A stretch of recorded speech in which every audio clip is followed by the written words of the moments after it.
سوات کې د کم عمره ماشومانو په موټر سایکل چلولو وزیر اعلی خیبر پختونخوا محمود خان نوټس اخیسته او ضلعي انتظامیې ته د اکشن اغستو په سختۍ سره هدایت ورکړي.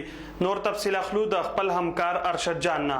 جی ارشد جان څه تفصیل لې؟ دا وخت د تحصیلي مټي مین بازار کې موجود یم کم چې د وزیر اعلی خیبر پختونخوا محمود خان ابایي علاقه هم ده.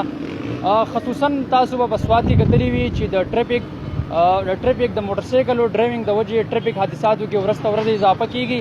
که زه دا هم وایم 13 ورځ په درشکیل سپاټ کې د موټر سایکل او د لینکوچ حادثه اکسیډنټ کې یو ماشوم چې هغه د نهم طالب العلم او په هغه ورځ د هغه ریزلټ هم اناونسمنت کېدو چې هغه د حادثې ښکار شو او دغه شانو وزیر اعلی محمود خان باقاعده په دې باندې نوټس اخیستی دی او ضلعي انتظامیې ته احکامات جاری کړي دي چې د موټر سایکل کم چې واړه بچیان دي کم سن بچي دي هغه ډرایوینګ کوي د هغوی خلاف دي کاروایي وکړی شي.